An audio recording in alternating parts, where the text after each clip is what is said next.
Mama wakwaba meeting ede adwa searching mesrew na wa subscribe to my channel. Me a notification bell also for more news. Ebusuafo Appiah Stadium awoye NDC ni ye ni madwuma party a woye wo Ghana ha nso wo fie ewo cars na no akoyinika eda Ghana fo bi nso akekoma adwen ede akire nu adidi na tema omo HSS bi on fa ni nsemu na no kasasa me nso ho Kwasia Ghana ha yehu de NDC fo ebeye da ebusuafo ede nsem eda Appiah Stadium ede abetodwa nam so Ghana fo bi akoma adwen ede akire no Appiah Stadium ne nsem okin na ne se wenya daje afa camera akogina kumasi baby a omo kwan enye ena okache Ghana fo se yenhwe ekwan we NPP aba ewo Ashanti region enye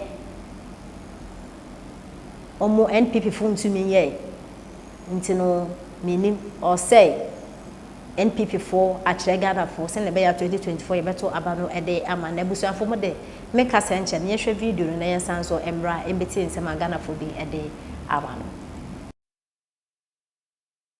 But what about Pan? Fatusa, Fatu the poach is a folk, Fatu, Fasha, Nasa Fabra, by down Hobra, okay?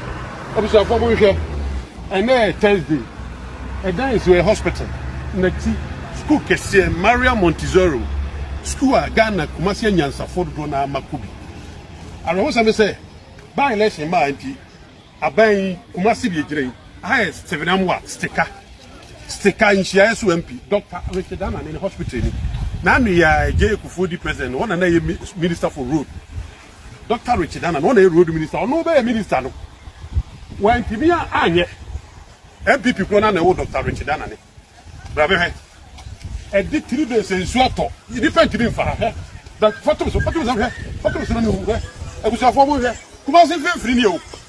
I want you, Musafa to her, Dr. Annan, if you're the photos of her. Oh, 3 days, Fatumas of her. And you point to me to can't meet him. Omasha, I want you to know start to go back at the breaking day. What about breaking day to be another yelling? No, Tiriso, breaking them, Tiriso. Who was in the field? Stephen Amwa City, never blame man. Dr. Richard Annan in the hospital. Suku Kwasia, which are 3 days of entry for the Bamba school. Yet to grow him when the crack any pantimika, Oka, no, be actually was semi or henny. I don't know, crack school, maybe a fresh school. 52 years a plus, me yakwara. Muti chroma, ya toya color TV, a black and white. Mutinka. Kumasi for someone. And Granica said, you see the kind of fan or banner. And nothing just in neighborhood. Mount, Fatua. 3 days can't be far. Papa to petrol was $1 who cost through. What did John Mahama tell us? I want to manage more Mukramuna Mosodia. Young Chairman MP who answered your bear coin. Kumasi fu amuti Kumasi amudi amon pen kure. Wa udi akufu adu ayam. Wadada mu akufu adu adada Ghana for Kumasi. Ebusuafo ensem we na Appiah Stadium ede abetudwa na owura Appiah yesrewa twebe ne yankasem enche wo kakra. You see politics say the most funny gamer ebo wiase. Titrupa Ghana hanom because unim politicians ne omo atena se ehu se Ghana for ye was short memory Ghana for ye ni otwen hoho Ghana for e ya dream say NPP na LDC omo adi Ghana minor branch enti se NPP baso 8 years na enema ko acho ketua bia we think say NDC betimi abeboa enti na ko 8 years 8 years automatically say NPP by 8 years NDC by 8 years. But Appiah Stadium sa video ye catch say Ashanti region NPP for almost strongholder. It doesn't mean say NDC for more power mo team develop Ashanti region. Yes, we understand. Say Oman Penida da John Dramani Mahama is KJT Dubai. So for what he did because KJT Dubai na ye fepa as a good citizen no. Nye de bia say government be na be criticizing the bad things in kwa. Personally, I don't hate Oman Penida da John Dramani Mahama or me papa anka me pe or me busuani anka me pe. Eh, obi ni penny a wa bob red do be saying, but the fact is wa be president da yenim do be ye na yes ye mpe no. Eh, na Ghana ho pani bia be president in the first time in petisen na wa kosan so aba papa ye pa chaw Appiah Stadium untu me chicho man pani dada John Dramani Mahama fa na hye ye nkon ye nje ye pa chaw o man pani dada John Dramani Mahama NDC amayoku e na Appiah Stadium enye mo na mo di green book e ba out say Ghana kwan no mo aye. I quite remember 2016 when His Excellency Nana Akufo-Addo obey president no. Omanpeni His Excellency Kotowa complains ahemfofo de man so mo kwanyenye, and it is true. Me matena Kumasi da. I've stayed in Kumasi for over 3 years and I said 4 years. Minimum how na Kumasi state ete. Na me tetafun hia so. Sisi bo tafun hia so na kwana kwhwe. Tafun hia so 2016 abo manpende da John Dramani Mahama ye president. E na me ko Kumasi tafun hia so. Ise kwana tafun hia so the way kwana esi aye. Kwana kwhwe from Aranga Junction. Sa road no to Crofrom to airport roundabout to Abreport Junction. Port was and did that kwan mu enye omofre baby adre kwanta e wo Crofrom. There was this big pothole bi na da ho. It killed a lot of people. E was I ho no me no. Mana NDC fo no mo power. Sa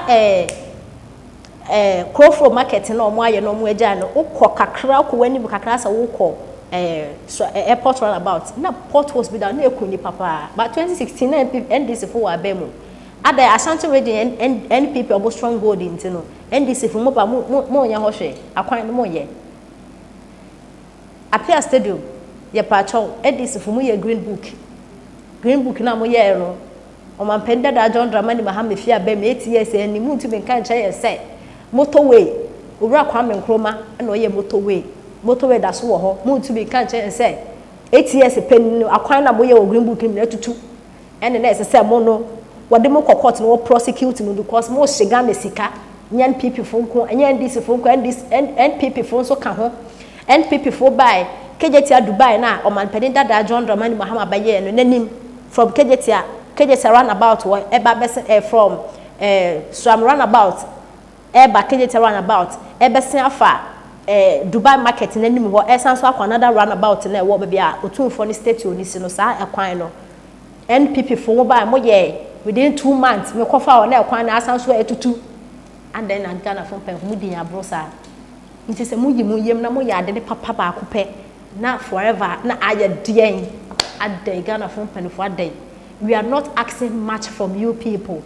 The ehia ye akwan because asat na Ghana ha ekwan bi from a libo to enchi kwan kwana kwahwe nsu tota nkofo wu apinfo wu because omo kwan nye nsu ta na ekwan ni na aloki e wo Ghana ha ya ye bone ben eda yakopon baba do no mo wase mo apifo na NDC fo penifo wo discover mo bi so onko ye kwan na on the contractor na akoche sika ne mu se sika no se 1000 Ghana na ode man na no de 5 cedis aye kwan na wa afa enka na edi enyam be bisa mo Ghana fo penifo nti Appiah Stadium ye pa chaw sai kwan no akokotwa bato wo Ghana fo bi se sai kwan no NDC fo wo so no na kwan na ye nti wo kan ye because mo na mo de green book ba mo sa kwan na mo aye adenti na sa kwan akogya obetwa ba kire ye den nti nsema Ghana fo bi akan e de akire Appiah Stadium we the boy e na o che say o Kwasia ko.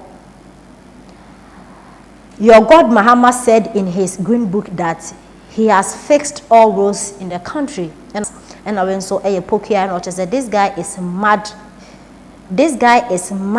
politicizing this because it's just few years they left office. Was the road fixed when they were in office? Nonsense. Who failed who? Both parties are failure. When so madwa and Ocha said the road was like this when NDC was in power. When he was talking, you mentioned a school that has rich men and politicians kids schooling there, and right there is a hospital.